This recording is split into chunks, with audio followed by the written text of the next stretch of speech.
Before beginning any exercise program or changing your physical activity patterns, you should always consult with your doctor or physician, particularly if you have been inactive, are very overweight, or have or suspect any sort of medical condition that might be worsened by exercise. That being said, this resource is for the clients of KanduFitness, who train under his supervision. Use of any material, information, and/or advice given in this YouTube page by a non-client is done at the viewer's own risk. Thank you, and train smart.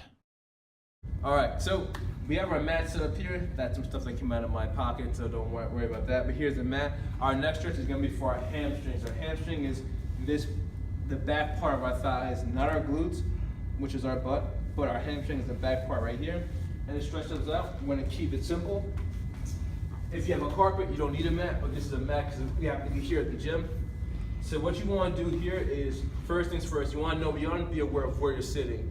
Because of postural issues and our society and what we've been conditioned, we tend to sit back here on our butt. But the reality is you want to be sitting on your sitting bones. To find your sitting bones, there's two ways to find it.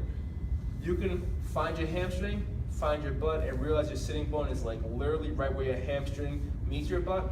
Or you can find it by sitting down like this and then just bouncing up and down. And you're gonna realize the hard part here, which is right in the same area where your hamstring meets your butt. That's where your sitting bones are. So you're gonna be sitting forward. And it's gonna be awkward for some of you guys initially, but it's fine. Just find it, and the practice is gonna make it easier. So from here, our goal is to stretch from that sitting bone area. So we're gonna take our toes, and we're gonna keep our feet in, and we're gonna pull our toes towards our face and our body. From here, we're gonna bend forward. But again, we're not bending from our back, we're bending from the sitting bone area. And as we bend forward, we wanna keep our chest up. So we wanna keep our chest up, and we wanna bring our chin towards our toes. And then having this posture is gonna create a lot of strain and tension. I should say a lot of like that stretching sensation in the back of your calves and in the back of your hamstrings at the same time.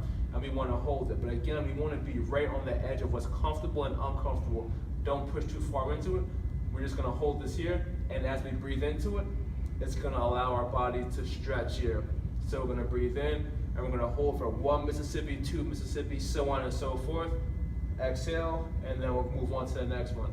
Again, the key takeaways, keep your toes pointed towards your body, and we want to have our chest up as we bring our chin towards our toes. We want to bring our chin towards our toes and keep our chest up. If my chest is not up and I try, I'm going to be leaning forward like this, which I don't want to do.